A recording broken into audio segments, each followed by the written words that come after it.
이다영이 제일 나쁘네.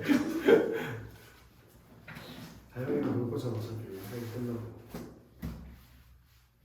저희 친구 다영이밖에 없잖아. 친구도 있어?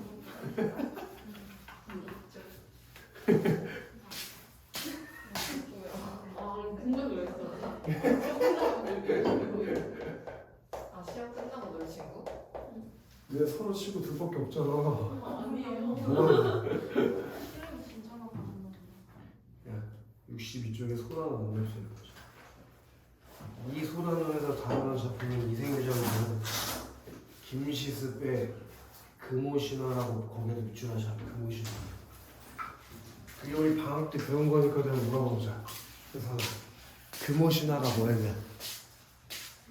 이거 방학 때 이거 다 배웠잖아. 금오신화. 만복서적복 이생규장에서 배웠잖아. 그지? 금오신화가 뭐였어요? 뭐 어떤 의미가 있는 소설이에요? 우리가 문학사에서 되게 중요한 의미가 있는 책이었죠. 야, 웃어? 송명식 손가락 나가게 생겼어. 장기적. 잘 썼어. 장기소설. 장기소설 최초의 소설. 밑에 써. 아니 왜? 거기 써 있냐? 우리나라 최초의 소설. 우리나라 최초의 소설이 금오신화. 금오신화. 우리나라 최초의 소설은. 자, 그래서 금오신화의 중요성과 가치를 고려할 때 이 작품은 서사갈래의 전기와 고전소설의 흐름을 살펴보는 데 가장 기초가 되는 작품이래. 거기 밑줄 두 개 쳐라. 사건 전개 과정. 그리고 하나 더 진짜 전기적 요소.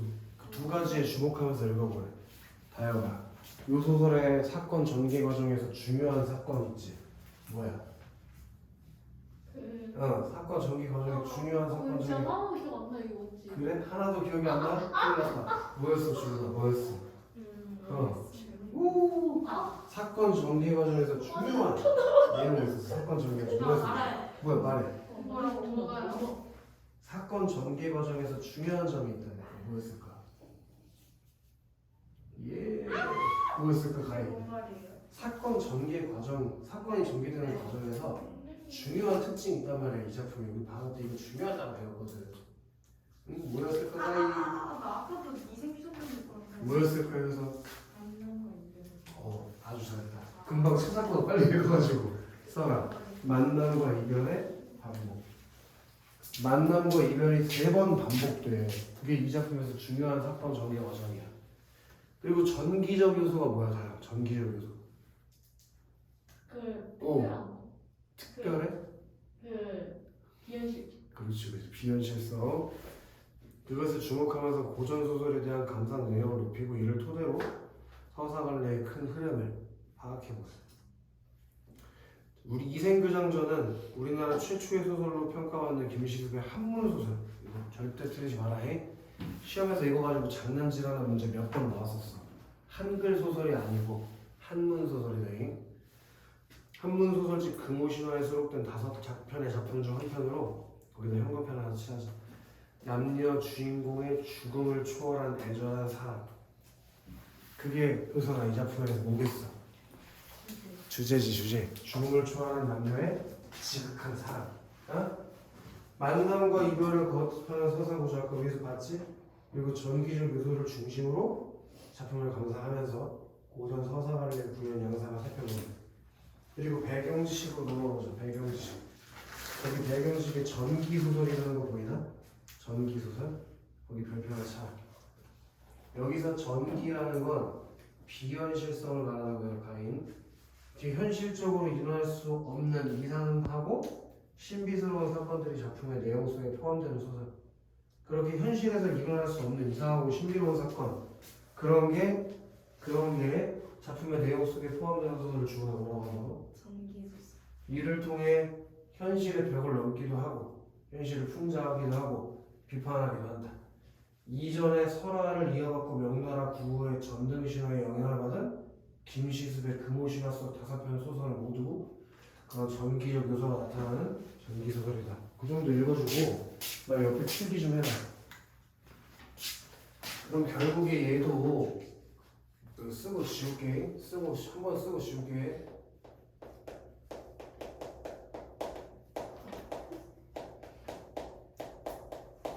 우리나라 최초의 소설이니까 당연히 고전 소설일 거 아니야.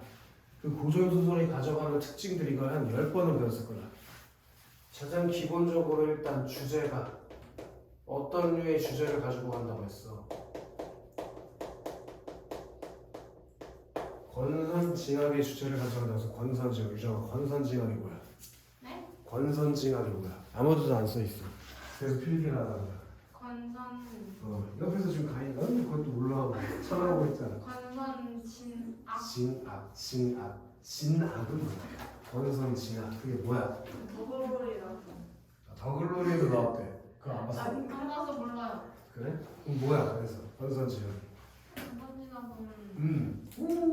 뭐야 가인? 네? 더글로리 나왔으니까 알 거 아니야. 유미는 안 나는.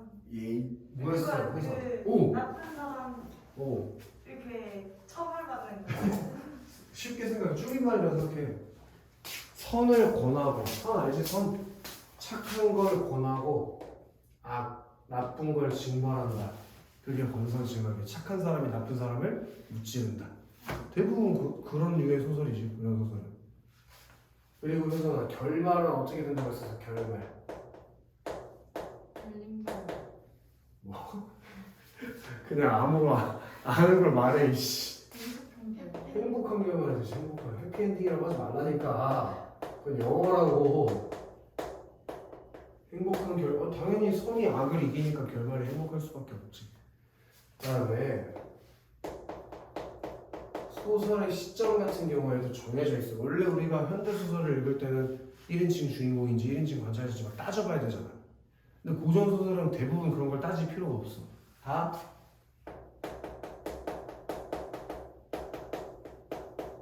전지적 작가 시점을 취하고 있거든. 나라는 작품 속 소설자가 안 나와. 그런 거 거의 맞을 리가 없어 고전 소설은. 그리고 작품의 구성 같은 경우에도 뭐 여러 가지 구성들이 있을 수 있지만 제일 보편적으로는 전기적 구성이라고 해서 요건 인물의 일대기를 보여주는 일대기적 구성을 말하는 거야. 일대기적 구성. 누군가가 태어나서 죽을 때까지 쭉 그 사람의 일평생의 사건을 시간 순서대로 나열하는 게 일대기적 구성이에요. 알겠어? 그리고 작품에 등장하는 인물 같은 경우에는 대체로 전형적 인물들이 많이 나와. 사요. 전형적 인물이 뭐였어? 지금 받아쓰기라고 한 게 아니니까. 전형적 인물이 뭐였어? 틀에 있는 틀에 있어? 그게 무슨 말이야? 특별하잖아. 특별하지가 않아? 네. 뭐 비슷해. 그 시대에 있을 법한 사람들이 등장하는 거지. 예를 들면 조선시대를 배경으로 했을 때 임금에게 충성을 다한다. 그런 사람들이 그 사회에서 바라는 사람이잖아. 그런 사람이 나오는 거지. 이해되나? 그렇게 보편적인 홍지를 가지고 있는 성격이 사람이 등장하는 건 전형적 인물이라고 해. 또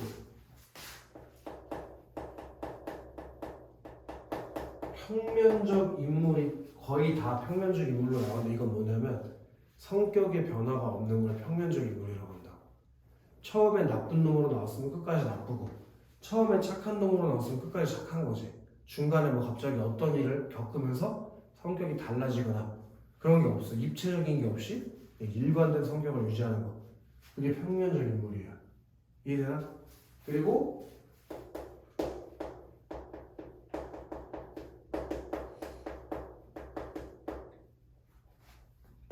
굉장히 우연적 전개가 많이 일어나. 뭐 이럴 만한 이유가 없는데 갑자기 누가 등장한다든지 갑자기 뭐 문득 이런 말들이 많이 나온다고. 그리고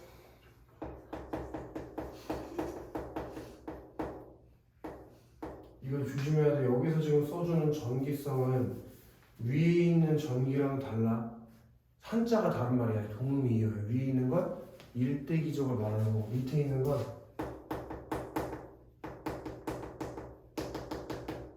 비현실성을 말하는 거. 아시겠어? 이런 것들이 니네가 고전소설을 읽으면서 알고 가야 되는 특징이에요. 쉽지? 이걸 꼭 머릿속에 넣어놔. 내가 지워도 되지 이제?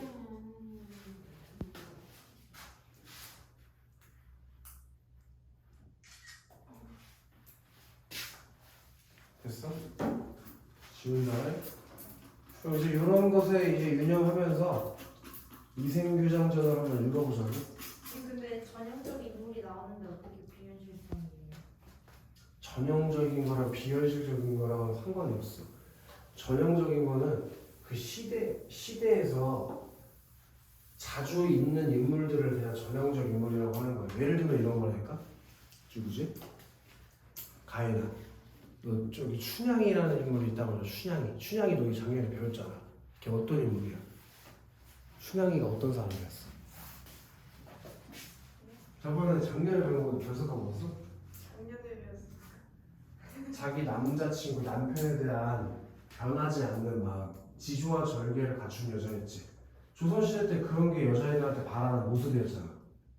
그게 전형적인 인물인데 그 춘향이가 어느 날 예를 들어서 꿈을 꿨어. 얘가 자살하려고 했는데 꿈을 꿔가지고 꿈에서 부처님이 나와서 너 자살하지 마라. 또 나중에 좋은 일이 있을 거야 라고 알려주고 얘가 꿈에서 깨어난 다음에 아 나 자살하지 말아야겠다고 생각했다 시작.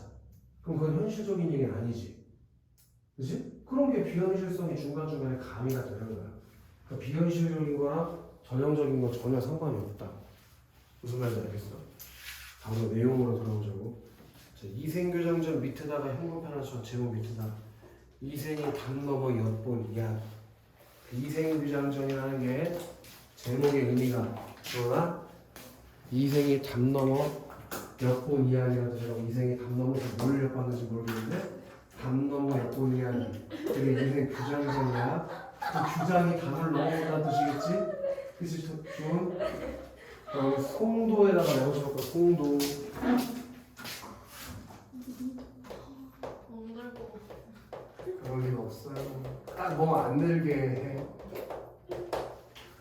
왜냐면 엊그저께 있잖아. 밤에 잠자기 전에 내가 수업한 거 영상 이렇게 막 돌려서 봤거든. 근데 말을 되게 천천히 하더라. 영상 봐본 적 있어? 어쩐지 지금 얘가 조회수가 안 올라가는 거야. 네? 말이 느려? 선생님 말 좀 느린 편이야? 빨리 해줄까? 영상으로 보니까 말을 졸라 천천히 하더라고. 그냥 그거 0.5배속 있는 거예요. 아니 1.2배속으로 안 하면 들어주기 어렵던데 말을 막. 저 배속해서 들어요. 그 테이프를 누가 늘려놓은 것처럼 공간적 배경은 송도 이렇게 말하고 있더라고요. 영상을 보니까 1.2배속 해야 좀 들을만 하더라고. 공간적 배경은 송도야? 뭐 이렇게 말하더라고. 그게 빨리 말해줘? 아니요. 되게 신기하더라고. 자 여기서 송도가 어딜까 이것도 배웠는데 송도 여기서 송도가 어디야? 인천 송도라고 하면 진짜 목을 친다니? 송도가 어디야? 송도 인천 송도가 아니라고 이게. 송도 어디야 지금? 뭐요? 아이 돼지 새끼들 방학 때 배운 걸 다 싹 까먹었어? 이에요 나중에. 북이야 북한이야 이게 개경이라니까. 그래서 이 소설의 시대적인 배경이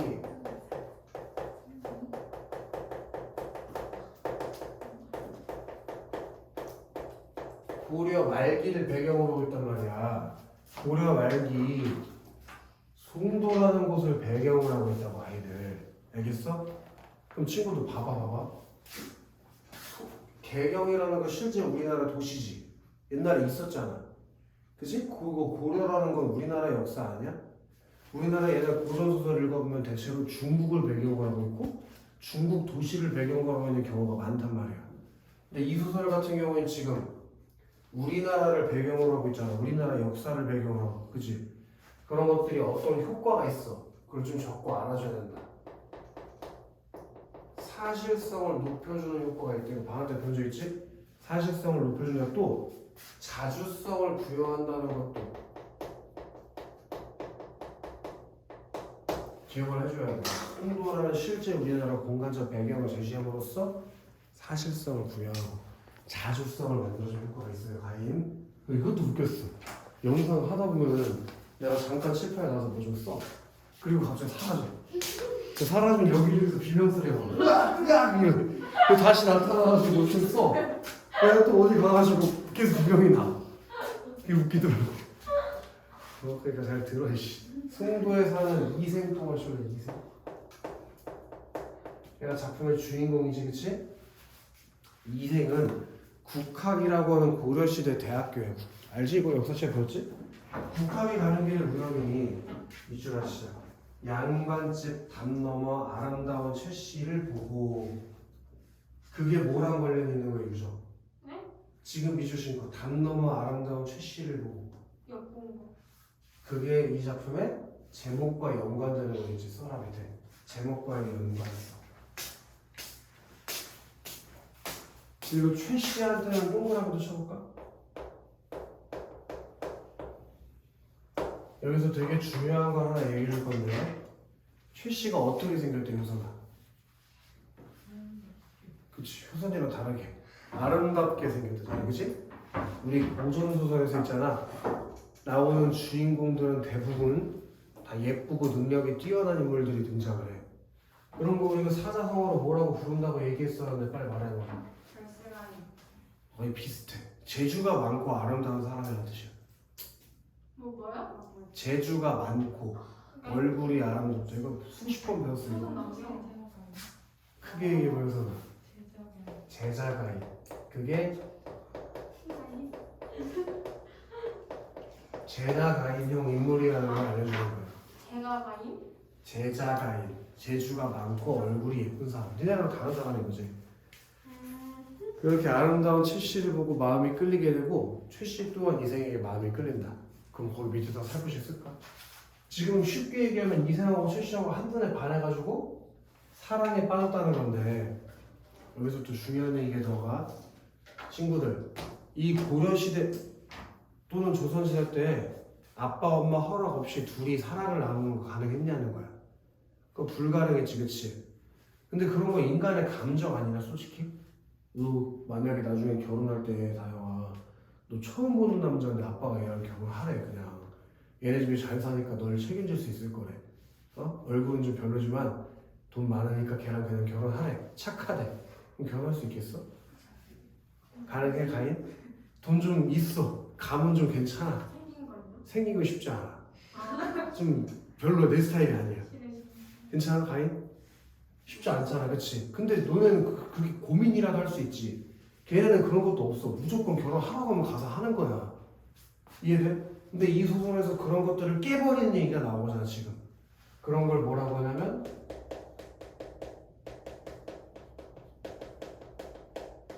자유연애사상이래. 그럼 옆에다가 살포시 써줘야겠지? 자유연애사상. 그런 걸 뭐라고 한다고? 주거나? 자유연애. 그래, 너도 자유연애 해가지고 만났다 헤어지고 하잖아. 벌써 했잖아. 만났다 헤어지고, 그지? 이런 것들이 뭘 보여주냐면, 야, 이런 내용을 소설에 썼다는 건 작가가 이걸 어떻게 바라봤다는 거야. 이렇게 해야 된다고 생각했다는 거 아니야? 그게 작가의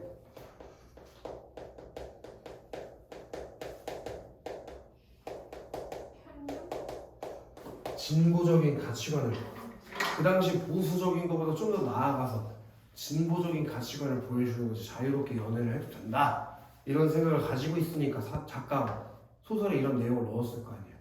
이해됐나? 자, 담을 넘은 이생은 최씨와 만나고 서로 마음을 확인한 두 사람은 이주시자 며칠 함께 보내게 됩니다. 그게 이제 첫 번째 만남이라고 볼 수 있지. 이해되나? 첫 번째 만남, 둘이 한눈에 보고 반해가지고 며칠을 함께 보내게 된 거. 자, 어느 날 이생이 최씨한테 말했다. 자, 여기 가로 하나 열어라. 옛 성인부터 가로 하나 열어. 옛 성인. 옛 성인의 말씀에 어버이가 계시면 나가 놀더라도 반드시 가는 곳을 고해야 한다고 했어. 어디 나가 놀아도 엄마 아빠한테 말하고 가서 놀아야 한다고 했어. 그런데 지금 나는 부모님께 아침 저녁 인사드리지 못한 채 벌써 사흘을 보냈고요. 자, 가인. 사흘이 며칠이지?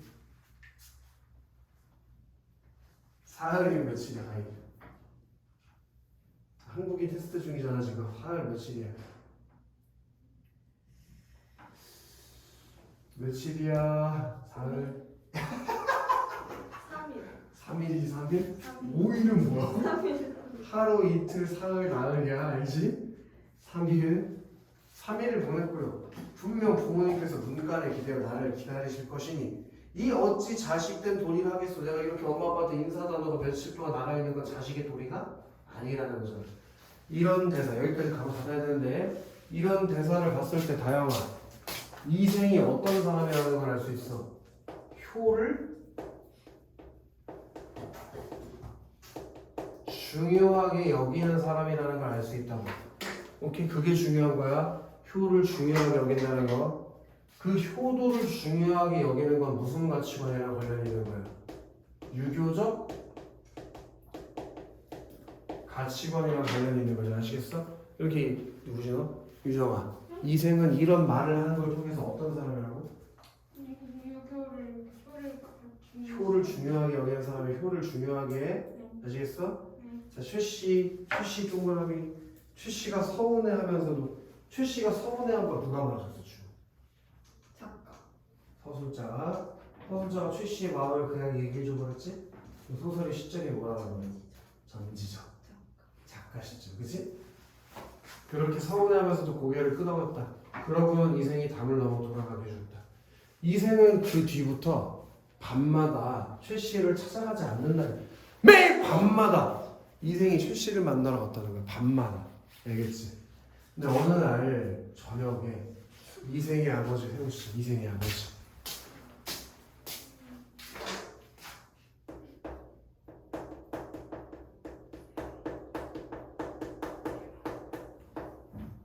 이생의 아버지가 아들에게 물었다.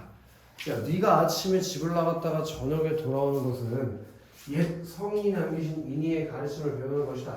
네가 아침에 나갔다가 저녁에 돌아오는 건 옛 성인이 남기신 인의, 사람으로서 마땅히 지켜야 할 도리를 배우러 가는 거래, 그치?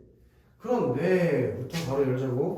그런데 요즘은 황혼역이 언제예요? 우선?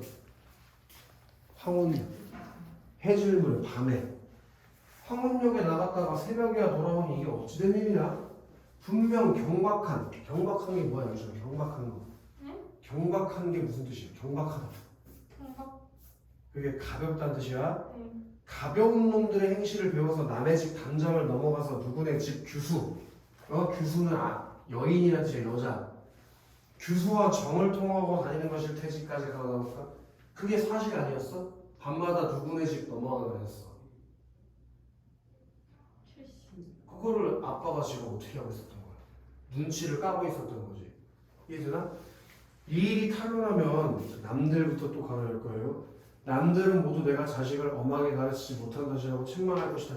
남들은 이 일이 탄로나면 자기가 자식 교육을 잘못했다고 책망할 거예요. 또 만약 그 여자가 지체 높은 집안의 딸이라면 표시 미친 짓 때문에 가문을 더럽히고 그 여자의 집 가문을 더럽히고 남의 집에 누를 끼치게 될 것이야. 까지 가로잡아버리자. 이런 점을 봤을 때 이 대사를 통해서 우리가 이생 아버지의 성격을 짐작할 수 있는데 어떤 사람이니? 뭘 중요하게 생각해? 자식의 교육도 중요하게 생각하고. 왜? 네가 그런 짓 하고 다니면 지금 거기 뭐야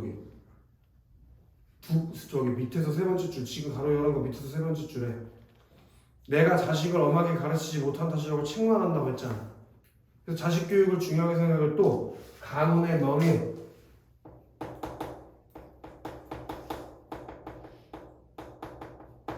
그리고 예의, 이런 것들을 중요하게 여기는 사람이라는 거 알 수 있지, 그치? 근데 봐봐. 자식 교육, 가문, 예의, 이런 거 전부 다 뭐랑 관련되는 거냐고. 그런 게 전부 다 유교랑 관련이 있는 거라니까. 그러니까 이생의 아버지도 어떤 가치관을 가진 사람이라는 거 알 수 있어. 유교적 가치관을 가진 사람이라는 거 충분히 알 수가 있겠지, 그치? 이해됐냐? 거기까지 가로 닫혀 있어야 돼. 집안에 누를 끼치게 되는 것이야. 이 일은 작은 일이 아니로다. 이 일은 큰 일이로다. 너는 지금 당장 영락으로 가서 종들을 거느리고 농사나 감독하여라. 그리고는 다시 돌아오지 말아라. 순간 맺혀라. 이생은 그 이튿날 울주로 보내졌다. 그럼 이제 이생이 어떻게 된 거야? 아빠한테 몰래 연애하다 걸려가지고 타지로 떠나졌다니까. 니네 울주가 어딘 줄 아냐? 경상도야. 그게 경상도. 서울 개경 살던 애가 경상도 울주까지 지금 거의 유배 가듯이 떠나버렸단 말이야. 그럼 봐봐. 얘네들이 자유롭게 연애하고 있었는데 아빠가 얘를 어떻게 버렸어? 멀리 보내버렸지. 그럼 이 둘이 만날 수가 있냐 없냐? 만날 수가 없잖아, 그치? 그럼 이 이생의 아버지 때문에 이 둘의 사랑이라는 게 깨지게 되네? 그럼 뭐가 일어났다고 볼 수 있어? 이들 사이에서 갈등, 그리고 시련이 발생했다고 볼 수 있지, 그치? 그래서 지금 형광펜치는 거기 이생은 그 이튿날 울주로 보내졌다. 거기가 첫 번째 이별, 첫 번째 시련이 일어난 부분이다. 이생하고 최여인이 처음 담장 넘어서 만나가지고 만남을 했어. 근데 이생 아빠한테 걸려가지고 뭐 하게 됐다고? 보내줬다. 이별을 하게 됐다고. 시련을 뭐 위에 써있잖아. 첫 번째 시련. 이생의 아버지의 반대로 뭐 하게 됐다고? 이별하게 됐다. 이러면은 저기 가인아 무슨 갈등이 일어나나? 무슨 갈등? 네? 이러면 어떤 갈등이냐? 갈등의 종류가 많잖아. 어떤 갈등이야? 무슨 갈등이에요? 그래서 이게 외적 갈등이지. 누구와 누구의 외적 갈등? 인물과 인물의 외적 갈등이 일어나고 있지. 이해됐어? 누구와 누구의 갈등이라고? 이생 아버지가 왼쪽. 그걸 까먹고 만든 준 이게 뭐지? 이게 뭐냐? 밑줄. 이게 밑줄이야? 이게 밑줄. 누가 그걸 밑줄이라고 해? 어? 자, 최씨 뚱감치고 최씨는 매일 저녁 화원에서 이생을 기다렸다. 그러니까 이생이 울주로 갈 때 말해줬어, 안 말해줬어? 안 말해줘. 그래, 안 말해줘. 그러나 몇 달이 지나도록 그는 돌아오지 않았다. 최씨는 이생이 병에 걸렸나 보다 하고 생각하여 향아 옆에다가 위에다 가로를 쓸까? 향아 조력자 향아를 시켜가지고 이생의 이웃들에게 몰래 물어보게 했대. 이생이 어디 갔는지에 대해서. 그러면 누굴 도와주고 있는 거야? 최씨를 도와주고 있는 거 아니야? 그래서 조력자라고 쓴 거예요. 이웃집 사람들은 이렇게 말했다. 이 사람들? 이도령이 그 부친에게 죄를 지어 영남으로 내려간 지 여러 달이 되었다고. 최씨 동감을 치고 미추시자. 그 말을 전해 듣고 나서 자리에 눕게 되었다. 병이 나서 자리에 눕게 되었대. 가인. 이 사람들 가인 어딘지 모르나 본데? 최씨가 병이 나서 자리에 눕게 되었대. 이게 무슨 병이지? 무슨 병이 나는 거지? 감기? 암? 설사? 무슨 병이 났냐고. 그런 병을 뭐라 그래, 가인?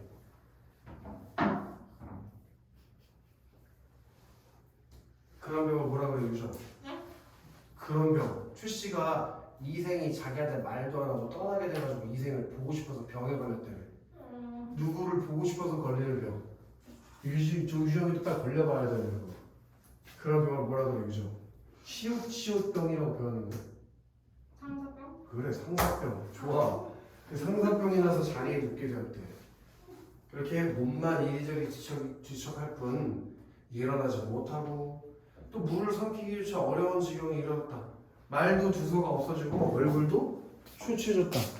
그렇게 최씨가 이생에게 뭘 가지고 친구들? 지극한 그리움을 느끼게 되고 자기한테 말도 안 하고 좀 떠나버렸으니까. 이해돼? 오케이? 여기까지 쉽게 이해가 되시겠지? 이렇게 되면서 이생과 최여인이 뭐하게 됐다고 다요? 이별하게 된 거야. 이별의 원인이 뭐지? 이생의 아버지가 그지 헤어지라고 했지? 좋아. 최씨의 부모한테 동그라미 하시죠. 최씨의 부모.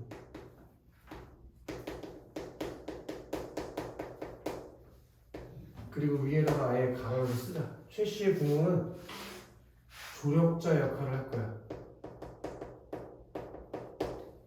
어떻게 조력자 역할을 하는지 한번 보자고. 최씨의 부모가 이상하게 여겨 병의 증세를 물어봐도 최씨는 입을 다물고 아무 말도 하지 않았다. 그러던 중 최씨의 부모 또 동그라미 치고 미추 시작. 딸의 글상자를 들추어다가 전에 이생이 최씨한테 화답한 시를 발견했다. 그 시가 무슨 시겠어? 이생이 최씨한테 답한 시를 읽어본대. 그 시의 내용이 어떤 내용일까? 사랑과 관련된 내용이겠지. 그 화답한 사시 밑에다 가로를 써는 사. 그래서 이게 주어나 시험 문제 출제될 확률이 있는 다영아 이 시의 내용으로 가장 유사한 걸 고르라는 문제로 해서 시 5개를 주기도 한다는 거야. 근데 여기서 너는 뭘 골라야 돼? 남녀의 사람 달달한 거 찾아서 골라가야 돼. 알겠어 다영? 네. 그들은 그제야 깜짝 놀라고 말했다. 하마터면 우리 딸을 잃을 뻔했구나. 그러고는 딸에게 물었다. 이생이 누구냐? 일이 이렇게 해서 출시도 더 이상 숨길 수가 없었다. 그녀는 목구멍에서 겨우 나오는 작은 목소리로 부모님께 사실을 알렸다. 그러니까 이제 진실을 말한 거지? 그 진실의 내용이 뭐겠어? 둘이 사랑했다. 그치? 엄마 아빠한테 허락도 안 받고 남자애랑 뭐 이러쿵 저러쿵 했던 거. 그치? 아버님 어머니 길러주신 은혜가 깊으니 감히 숨기지 못하겠습니다. 혼자 가만히 생각해보니 형광펜 주자. 형광펜.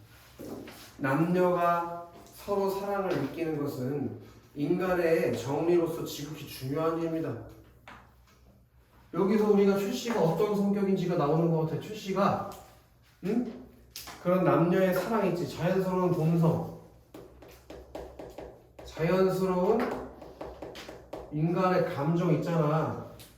본성과 감정에 대해서 긍정하는 가치관을 가지고 있다는 걸 이해할 수 있지. 그치? 옆에도 나와. 옆에도 나오고 밑에도 써 있지 않냐? 인간의 자연스러운 본성과 감정을 긍정하는 사람. 여기부터 이제 잘 들어야 돼. 그러므로 매실이 떨어진 것을 보고 혼기를 놓치지 말라고 시경의 주남이라는 중국 책에서 노래했었고, 여자가 정조를 지키지 못하면 흉하다는 말을 주역에서 상당히 경계했을 때 저는 버들처럼 가래의 몸으로 뽕나무잎 시들기 전에 씻가야 한다는 말을 유념치 못하고 거기 주셔야 돼요. 길가의 이슬에 옷을 적셔. 그게 무슨 개소리냐 갑자기. 길가의 이슬에 옷을 적셨다는 게 무슨 말일까? 비유적. 그러니까 뭘 비유한 말일까? 몰래. 몰래 남자친구를 사귀었다 이거예요. 오케이? 그래서 주위 사람들의 비웃음을 받게 됐어요. 근데 몰래 남자친구 사귀었는데 주위 사람들한테 왜 비웃음을 당할까?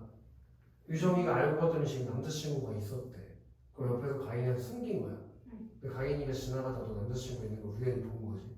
그렇다고 가인이가 널 비웃냐? 그렇지 않잖아. 근데 왜 주변 사람들이 비웃었을까?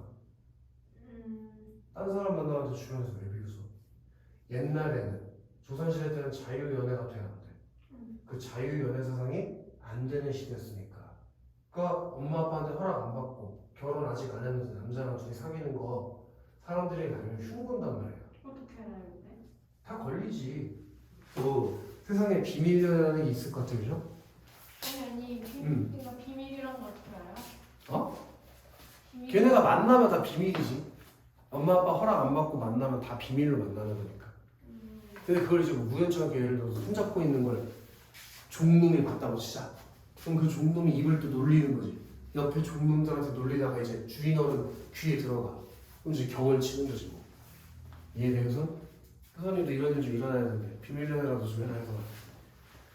그래가지고 덩굴이 다른 나무에 의지하여 살듯. 덩굴 알지 덩굴? 그거 어떻게 자라? 다른 나무를 이렇게 감으면서 자라잖아. 그러듯 벌써 위당처녀의 행실을 하고 말았으니, 위당처녀의 행실이라는 게 뭐래? 거기 위에 써있잖아. 핵심 노트에 써있잖아. 다영아, 위당처녀의 행실 읽어봐. 본나 앞으로 왕성행이 위당이 같다. 위당 처녀와 눈이 맞아 자기들끼리 부부가 되는. 그러니까 자유연애를 한 이야기겠지. 거기 밑줄 하실까? 자기들끼리 부부가 된 이야기. 이렇게 자기 스스로 엄마 아빠 허락 안 받고 부부가 된 이야기. 그런 행실을 하고 말았으니 무슨 말이야? 엄마 아빠한테 허락 안 받고 연애했다는 얘기지, 그치? 그러니 죄가 이미 넘쳐 간혹에 누를 끼치게 되었습니다. 그러나 저 신이 없는 도련님, 퀴즈야. 준, 저 신이 없는 도련님이 누구야? 신이가 뭐야? 신이. 그 믿음. 믿음이 없는 도련님, 그 누굴 말하는 거겠어? 이생. 그렇지. 왜? 이생이 자기한테 말도 안 해주고 사라져버렸으니까. 이해돼? 신이 없는 도련님이 한 번 가씨 집안의 향을 훔친 뒤로, 그 가씨 집안의 향을 훔쳤다는 것도 무슨 말인지 알아야겠지? 그래서 읽어봐라. 신명학자 같은 타르트 아비가 간직하던 소욕의 귀한 향을 한 수를 위해 훔쳤다는 것에서 우리는 너무 왕하고 정이 밑줄을 쳐 남녀가 정을 통함. 그렇게 남녀가 정을 통했을 때 가씨 집안의 향을 훔쳤다 이렇게 말을 했대. 무슨 말인지 알겠어? 예를 들어 다영이가 갑자기 남자친구가 하나 생겼다면 다영이 가씨 집안의 향을 훔쳤네 이렇게 옛날에는 말을 했다는 거야. 그러면서 다영이 지금 연애하고 있나? 아니, 네. 뭐가 있나 본데? 아니 말이 좀 이상해. 가씨 집안의 향을 훔쳤다는 게? 뭐가 이상해? 그래서 원망이 천갈래로 생겨났습니다. 왜? 걔가 자기한테 말도 안 하고 도망가 버렸으니까. 그래서 얘가 병까지 났잖아. 여리디 여린 몸으로 서러운 고독을 견디다가 보니 그리는 정은 나날이 깊어가고 큰 병은 나날이 더해가서 거의 죽을 지경에 이르렀습니다. 장차 한 맺힌 귀신이 될 듯합니다. 부모님께서 저의 소원을 들어주신다면 남은 목숨을 보존하게 될 것이고 현관배치하자. 만약 간곡한 정을 거절하신다면 그저 죽음만 있을 뿐입니다. 만약에 너네 내 부탁 안 들어주면 뭐 하겠대? 죽어버리겠다는 거야. 그만큼 얘 사랑이 어떻겠다는 거야. 사랑을 지금 밑에 쓸까? 사랑을 지키겠다는 의지를 보인 거지. 만약에 네가 내 부탁 안 들어주면 난 죽어버리겠다니까. 그렇게 말할 수 있겠어? 준? 너 남자친구 생겼는데 엄마 아빠한테 걸려가지고 엄마 아빠가 헤어지래. 나 죽어! 엄마 아빠가 나 말리면서 죽을 거야! 하고 막 베란다로 뛰어가. 그럴 수 있겠어? 그 쉽지 않잖아. 이생과 저생에서 함께 논일지언정 현관처럼 맹세코 다른 집안으로 집까지는 않겠습니다. 차라리 내가 죽으면 죽었지 다른 집 남자랑 결혼 안 하겠대. 그만큼 어떤 사람이야? 이생만을 사랑하겠다는 그런 다짐을 한 거죠. 사랑을 지키겠다는 의지가 나죠. 여기서부터 중요한 얘기가 있어. 여기부터 아주 중요한 얘기, 시험에 나온 얘기가 있어. 그럼 최 씨는 이런 점들을 봤을 때 어떤 가치관을 가진 사람이라는 거예요. 굉장히 자기가 원하는 걸 이루기 위해서 어떻게 활동하는 사람이냐. 적극적이고 능동적인 성격을 보여주는 사람 아니야? 그치? 그럼 잘 봐. 우리 아까 배웠던 고전소설의 특징 한번 생각해보자. 거기 인물이 어떤 인물이 나온다고 했었어? 전형적이고 평면적인 인물 나온다고 했었지. 그 전형적인 인물이 뭐였니? 그 시대의 사람을 그대로 보여주는 거였잖아. 근데 지금 최 씨 한번 봐봐봐. 그 시대 여자가 최 씨같이 행동하는 여자가 있었을 것 같아? 그럼 이 최 씨는 어떤 인물이라는 걸 알 수 있어요. 이 부분에서. 이건 부분마다 달라질 수 있는 거야. 지금 이 대사를 치는 부분에서는 최 씨가 전형적 인물이 아니라는 거야. 그 당시 조선시대 때 이런 모습을 보이는 여자가 없었어. 이해돼? 그럼 전형적 인물의 반대가 뭐냐? 그게 개성적 인물이야. 여기 그 A라고 돼 있는데 옆에다 써줘. 최 씨의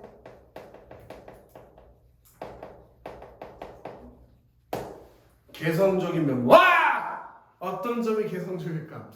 다른 여자와는 다르게 적극적이고 능동적인 활동을 한다는 점에서 개성적. 아주 건방지게 보니까 손을 듣고 있네. 주머니에 손을 넣고. 어? 여기 있잖아요.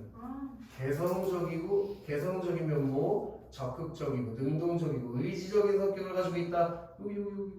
그런 가인, 그런 개성적인 면모를 보여주고 있다. 알겠어, 가인? 근데 효선아, 이생 있잖아. 아빠 말 듣고 영남으로 떠나긴 했지만 떠나고 싶었을까? 떠나기 싫었겠지. 주원아, 떠나기 싫었겠지. 근데 아빠가 가라니까 거절했어. 그냥 갔어. 그러면 이생은 어떤 성격이지? 이생은 어떤 성격이라고 볼 수 있어? 이생 소극적이고 아빠한테 대항을 못하는 유약한 성격이라는 걸 알 수 있는 거지. 이생은 최 씨와는 다르게 소극적이고 좀 약한 성격을 가지고 있다. 보통은 남자가 더 적극적이고 능동적일 때가 많잖아. 근데 그렇지 않고 여자인 최 씨가 훨씬 더 적극적이고 능동적인 성격을 가지고 있다고. 이해돼, 가인? 이제 잠에서 좀 깨어났어, 가인? 안 자는데. 그래? 아까 전에 가인이가 정확하게 이렇게 하고 있었는데. 나는 빵이 좋네, 가인. 계속 가도 되겠어? 여기까지 최 씨가 어떤 성격이고 이생이 어떤 성격인지 정리가 됐어, 지금? 오늘 결제하려고 하나 이렇게 꾸긴다? 하고 자 이에 최 씨의 부모 동그라미 치고 그녀의 뜻을 알게 되었으므로 다시 병세의 증세를 묻지 않았다. 그러면 이생의 아버지와는 다르게 최 씨의 부모는 최 씨와 사랑을 뭐 해주니? 이해해주고 있다고. 그게 중요한 거지. 이생의 아버지는 이생에게 갈등과 시련을 줬잖아. 근데 최 씨의 부모는 최 씨를 이해해주고 있다니까 이런 사랑을. 그저 한편으로 경계하고 한편으로 달래가면서 딸의 마음을 누그러뜨리려고 노력했다. 그러고는 중매의 예를 갖추어 이생의 집에 혼인인사를 물었다. 거기다가 밑줄 하시죠. 중매의 예를 갖추어 이생의 집에 혼인인사를 물었다. 거기다 밑에다가 일단 하나 쓰자. 당시 사회의 결혼 풍습을 보여준. 당시 사회의 결혼 풍습을 보여준. 당시 사회의 결혼 풍습을 보여준. 당시 사회의 결혼 풍습을 보여준. 그럼 당시에는 어떻게 했어야지? 어떻게 뭐해? 무서워. 뭐야? 무서워. 뭘 무서워? 거짓말하세요. 거짓말쟁이야. 당시에는 어떻게 결혼을 그러면? 그럴 거. 방금 밑줄을 외쳤어. 중매의 예를 갖추어서 결혼한다는 거지. 그리고 누가 지금 적극적으로 결혼을 도와줘 이제? 최씨 부모. 그치, 최 씨의 부모가 알겠어? 그렇게 최 씨의 부모가 이제 적극적으로 이 결혼에 개입을 하게 된단 말이야. 자, 이생의 아버지 세모 쳐라. 이생의 아버지는 최 씨 가문의 문벌은 가문이라고 생각하면 돼. 최 씨 가문의 문벌이 어떤지 물은 뒤 말하였다. 우리 집부터 가로 열어라. 우리 집 아이가 비록 나이가 어려 잠시 바람이 나긴 했지만 학문에 정통하고 풍모도 남부끄럽지 않으니 바라는 바는 앞으로 장원급제하여 훗날 세상의 이름을 떨치는 것이오. 서둘러 혼처를 구하고 싶지는 않소.까지 가로 닫고 형광펜 치자. 분명한 이유를 들어 상대방의 제안을 거절. 그렇게 처음에 최 씨 부모가 이생의 아버지한테 중매를 넣었을 때 이생의 아버지가 분명한 이유를 들어서 거절을 했다고. 거절. 그 분명한 이유라는 게 뭐야? 앞으로 내 아들이 뭐가 될 사람이라고. 나중에 장원급제에서 더 유명해질 수가 있으니까 지금은 결혼할 때가 아니래잖아. 그지? 비록 우리 집 아이가 나이가 어려서 잠시 바람이 나긴 했지만 학문에 정통하고 풍모, 얼굴도 남부끄럽지 않게 잘생겼대. 그래서 앞으로 장원급제하여 훗날 저기 세상의 이름을 떨치는 것. 그러니까 지금 서둘러서 결혼하고 싶지 않다잖아. 이해되나? 그랬더니 중매쟁이가 돌아와 최씨 부친에게 이 말을 아뢰니 최씨 집안에서 다시 이생의 집안에 이런 말을 전했다. 가로 열어라. 한 시대의부터 한 시대의 것들이 모두 그의 아드님 재주가 뛰어나다고 칭찬을 하더이다. 지금은 웅크리고 있지만 어찌 끝내 연못 속에만 머물러 있겠습니까? 그 연못 속에 머물러 있다는 건 무슨 말일까? 벼슬을 하지 않는다는 뜻이겠지. 속히 좋은 날을 정해 두 가문의 즐거움을 합하는 게 좋을 듯합니다까지 가로닫자. 그렇게 상대방을 뭐 해주면서 상대방을 추켜 세우면서 원하는 바를 전달하는 말하기 방식이나 형광펜 쳐야겠지. 그 중매를 보내면서 상대방을 뭐 하고 있어 친구들? 설득하고 있잖아. 설득, 그지? 근데 설득하는 방법이 여러 가지가 있는데 주호는 어떻게 설득했는데? 어떤 방법으로 설득했대? 상대방을 추켜 세우는 방식으로 설득했다 이거예요. 예를 들면 뭐 이런 거지. 선생님이 니네를 공부하게 만들고 싶다. 설득을 하고 싶다. 그럼 우리 효선이는 뭐 불당 중에서 가장 똑똑한 아이인데 뭐 공부를 그것도 못하겠어. 충분히 할 수 있지. 효선이 최고. 뭐 이렇게 설득한다는 얘기야. 효선이 그런 친구잖아. 방금 그 눈빛은 뭐였나? 되게 약간 거지 같은 소리 하고 있네 라는 눈빛으로 연습하면 아니지 효선아? 중매쟁이가 또 가서 이 말을 이생의 부친에게 고하니 이생의 부친이 말합니다. 가로열어. 나 역시 젊어서 책을 잡고 경전을 공부했지만 늙도록 성공하지 못했어. 그러니까 이생의 아버지는 가이나 벼슬 했어? 못했어? 못했어. 노비들은 도망가 흩어지고 친척들의 도움도 적어 생활이 어렵고 살림도 궁색하다고. 그렇게 지금 이생의 집안이 어떻다고? 가난하단 말이야. 이생의 집안이 떨어지는 집안이야. 그러니 문벌 좋고 번성한 집에서 어찌 한갓 한미한 선비를 사위로 삼으려고 하신단 말이오. 이는 반드시 일 만들기 좋아하는 사람이 우리 집을 과도하게 칭찬하여 귀대를 속인 것일 것입니다까지 가로 닫을까? 그렇게 지금 두 집안에 가문이 안 맞아. 최 씨의 집은 잘 살고 이생네 집안이 잘 못 산단 말이야. 그런 걸 문벌 차이라고 행법에 따라야 돼. 문벌 차이. 문벌 차이가 뭐라고 가인? 그 집안 차이. 그 집안 차이. 그 집안 차이를 이유로 아버지가 청혼을 거절했다. 그리고 거기 또 중요한 게 하나 있는데 문벌 좁고 번성한 집에서 어찌 가난한 선비를 사위로 삼으려고 하니 이건 반드시 일 만들기 좋아하는 사람이 우리 집을 과도하게 칭찬한 거야. 그 밑에다 살붙이 써라. 겸손한 태도. 그렇게 이생의 아버지가 어떤 태도를 취하고 있다고? 겸손한 태도를 취하고 있다고. 자기네 집안을 그지로 묘사하고 있잖아. 설마 이렇게 걔 그지는 아닐 거 아니야. 이해돼? 근데 무슨 차이를 들어서 이생의 아버지가 거절하고 있다고? 문벌 차이. 집안이 다른 거죠. 이거 뭐 선생님도 니한테 해주고 싶은 얘기 하나 있는데 나중에 너네가 언젠가 결혼을 하게 된다면은 뭐 그런 것들이 좋아 보일 수 있잖아. 예를 들어서 다영이가 남자친구가 결혼을 하지. 프로포즈해서 남자친구가 집 좀 잘 살아. 차도 뭐 3억짜리 차 타고 다니고 집도 뭐한 100평짜리 집에 산단 말이야. 응? 근데 다영이네 집도 물론 충분히 잘 살지만 그만큼은까지는 아닐 수 있잖아. 그지? 그래서 막 옆에서 볼 때 주은이가 봤을 때 그 다영이 돈 많은 남자랑 잘생긴 남자랑 결혼하고 대박 축하해라고 할 수 있지만 그렇게 되면 나중에도 다영이 인생이 고달파질 수도 있어. 집안이 너무 차이가 나니까. 예를 들어 선생님이 만약에 이재용 딸이랑 결혼한다고 쳐봐. 삼성 부회장 그 회장이지 이제. 회장이 이재용 씨 딸. 무슨 뭐지?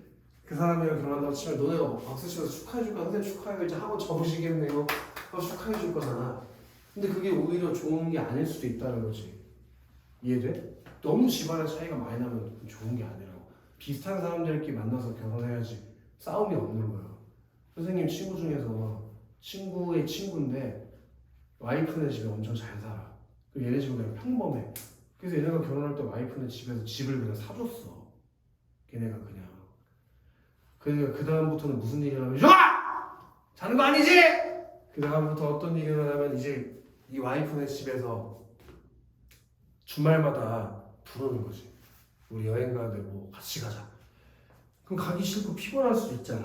근데 거절을 못 하는 거야. 왜? 그날 또 집을 받았으니까. 이해들 가요? 그 가문의 차이가 많이 나는데 결혼하는 게 마냥 좋은 건 아니란 말이야. 알겠어, 주은? 뭐 주은이는 그런 생각도 없었잖아. 나중에 뭐 돈 많은 남자랑 결혼해가지고 행복하게 살아야지. 뭐 이런 분은 현실적인 꿈 없었잖아. 왜 웃어? 그런 꿈 있었어? 버려.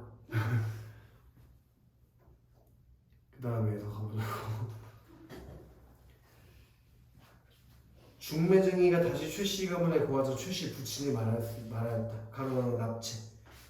납체에게 의복에 관한 일은 제가 모두 알아서 하겠습니다. 좋은 날을 가려 화촉을 밝힐 날짜만 정해주시면 좋겠습니다까지 감사자. 그렇게 결혼할 때 쓸 돈이나 이런 거 다 누가 준비하겠대?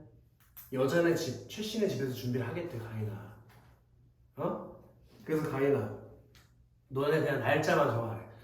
그럼 충분히 시킬만 해, 안 해? 그렇게 밑에 조그만한 글씨를 행업을 때리란 말이야. 상대방이 솔깃할 만한 제안을 하여 상대를 설득하는 말을 하는 것이. 그렇게 상대방이 들었을 때 솔깃할 만한, 마음이 흔들릴 만한 그런 제안을 해서 상대방을 설득한다고. 이해됐냐? 그래서 중매쟁이가 또 돌아가서 고하였다. 이씨 집안에서 일이 여기 이르자 마음을 돌려 곧 이생을 불러다가 그 의사를 물었다. 봐봐. 그럼 처음에는 거절했지만 결국에는 어떻게 됐어? 승낙을 하게 된 거지? 그럼 이생하고 최씨랑 뭐 하게 될까 결국에는? 결혼을 하게 되겠네. 이해돼? 자, 이생이 기쁨을 이기지 못하여, 자 이거 별표 3개 쳐라. 시. 자, 이거는 선생님이 장담할 수 있을 것 같은데 지금부터 알려주는 건 있잖아. 시험에 무조건 나온다. 시험에 무조건 나와. 알겠지? 다영아? 여기서 틀리면 이제 다영이는 이빨 5개 뽑아야 되는 거야. 지금 우리가 읽고 있는 글의 갈래가 가인은 뭐였어? 글의 갈래가 소설이었지. 근데 갑자기 중간에 시를 왜 집어넣어? 소설인데. 그런 걸 우리가 뭐라고 그러면 쓰지 말고 오른쪽에 핵심 노트 봐. 삽입시라고 해요. 삽입시. 소설의 중간에 시나 노래 같은 걸 삽입하는 걸 삽입시라고 해. 이해되나? 근데 이 삽입시를 집어넣는 게 기능이 있을 거 아니야. 그러니까 시를 중간에 집어넣겠지, 맞지? 그게 정서적 기능이 있고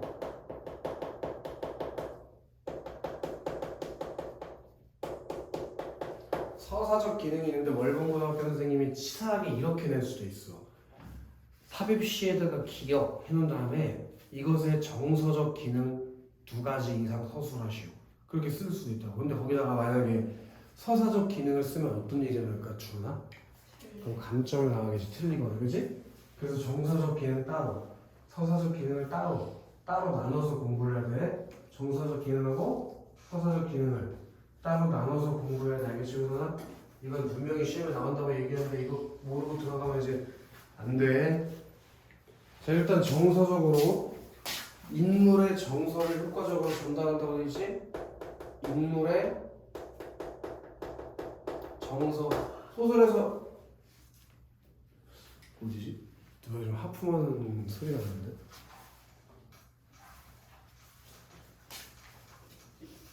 아니에요. 눈물이 맺혀 있는 것 같아, 가인. 어? 눈물이 맺혀 있는 것 같아, 가인. 인물의 내면 심리를 보여주는 제일 기본적인 방법은 뭐야? 소설에서 인물의 내면 심리를 보여주는 제일 기본적인 방법은 뭐야? 얘가 전지적 작가 시점이잖아. 그럼 어떻게 인물의 내면 심리를 보여줘? 서술자가 서술해주는 게 제일 일반적인 방식이지, 우선. 근데 이렇게 시를 통해서 시를 통해서 인물의 내면 심리를 드러낼 수도 있다는 거야.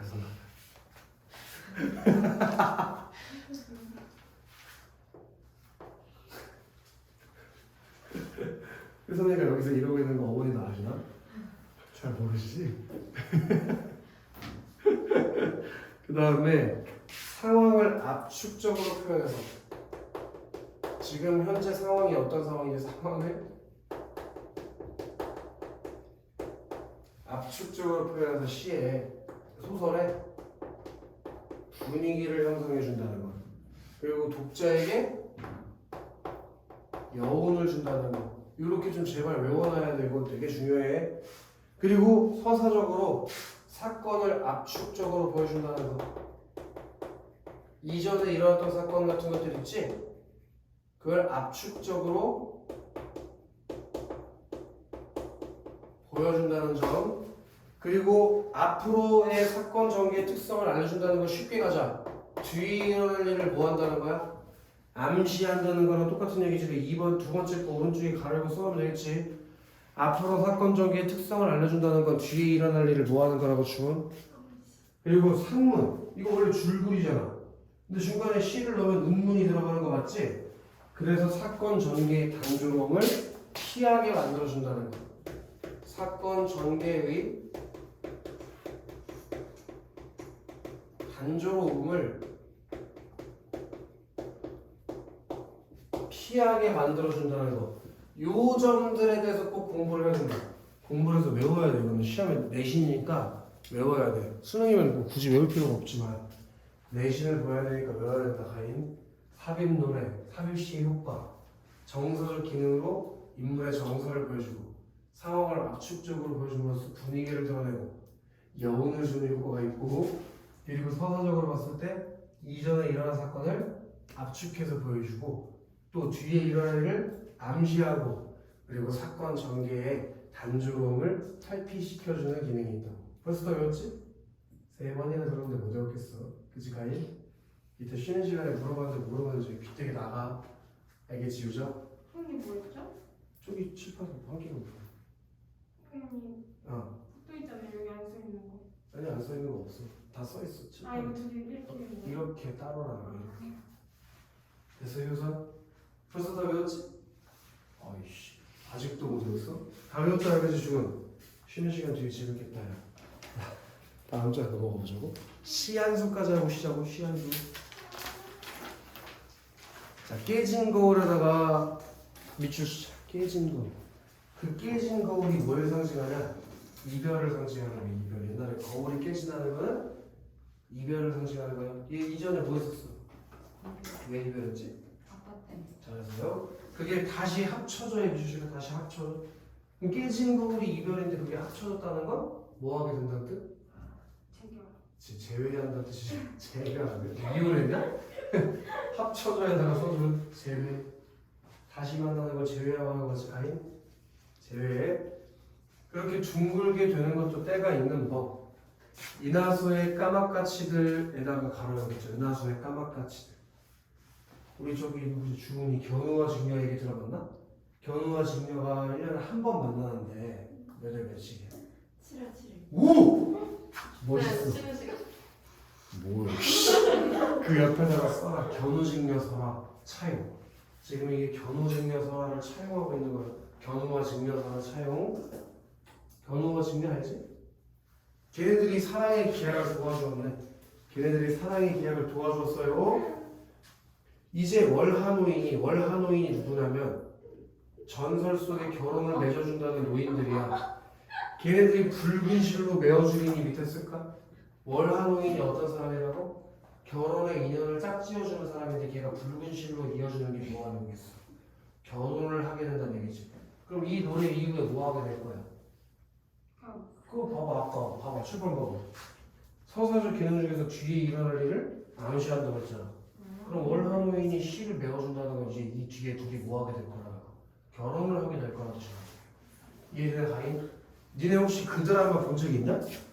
그 아직 뭐라고 말 못했네. 간 떨어지는 동료인가? 그건지 아니면 치즈 인더 트랩인지 뭔지 모르겠는데 간 떨어지는 동거 맞을걸? 거기서 그 여자 주인공하고 그 저기 그게 누구냐? 장기용 역할했던 그 여우 새끼. 걔네 둘이 살아가는데 그걸 누가 시기해가지고 맨 딴 남 개선으로 역할을 하는 딴 남자한테 빨간색 이어주잖아. 걔가 월하노인이야. 그 붉은 실로 이어주는 게. 둘이 사랑에 빠지게 되는 거거든. 그런 전설이 있어. 이 뭐야? 홍현이가 누구야? 노래. 그 노래지. 왜 노래 제목이 홍현이야? 유현신호. 그래? 봄바람 불어도 불견사를 못 막마오. 그렇게 이 삽입시를 통해서 봐봐. 아까 저거 정서적 기능으로 인물의 정서를 보여준다고 했지. 또 아빠가 이런 뜻을 물어봤는데 결혼할 거냐고 물어봤잖아. 그럼 기분이 어떨까? 기쁘겠지. 그 기쁨의 정서를 이 시를 통해서 표현한 거야. 이해되나? 기대감이나 기쁨 같은 거. 오케이? 그리고 뒤에 뭐 하게 되겠어 이제? 뒤에 다시 결혼하게 되겠지. 만나게 되겠지. 그리고 이전에 어떤 사건이 있었지? 아버지 때문에 헤어지게 된 상황을 압축적으로 제시했잖아. 그런 것들이 전부 다 삽입 노래의 서사적 기능이라. 옛날 학교 내신에 이런 것도 나왔었다니까. 이 노래 다음에 최씨는 이 소식을 듣고 병이 차츰 회복되었다. 그리고 그녀 역시 시한서를 지었다. 여기까지만 본문에 나온 다음에 그 밑에 여기 A라고 묶여있는 데 있지. 거기를 네모박스로 뚫어놓은 다음에 이 A에 들어갈 시로 적절한 걸 고르라 이런 문제도 나온 적이 있다고. 뭔 말인지 알아? 그래서 5개의 시 중에서 이거 고르는 거 있었어. 나쁜 인연이 어쩌고저쩌고 이거. 어떻게 나온다는 점인지 알겠어, 가인? 확실해? 그러면 그런 문제 틀리면 이거는 어금니 다 뽑아야 되는 거예요. 나쁜 인연이 바로 좋은 인연이었던가. 맹세의 말이 마침내 이루어졌네. 그 맹세의 말이라는 게 어떤 맹세겠어? 결혼에 대한 약속이겠지, 그치? 이게 마침내 이루어졌네. 임과 함께 작은 수레를 끌고 갈 날이 언제야? 결혼을 할 날이겠지? 그게 언제일까? 부축받고 일어난 꽃비녀를 추스리네. 그렇게 다시 만나서 살아가겠다는 마음을, 그렇게 병에서 회복해서 힘차게 살겠다는 다짐, 그리고 혼인하여 함께 지나게 될 날 기대, 이생과 다시 만나게 된 상황, 이런 것들을 시를 통해서 표현했다. 왜 조그마한 글씨를 한갑에 다시 짜고, 이생과 다시 만나게 된 상황, 혼인하여 함께 지내게 될 날 기대, 회복하여 다시 힘차게 살겠다는 다짐, 그런 걸 최여인의 노래에서 우리가 느낄 수 있다. 이해됐나? 오케이? 일단 여기까지 좀 끊어놓고 한 5분 정도 쉬었다 갑시다. 이거요?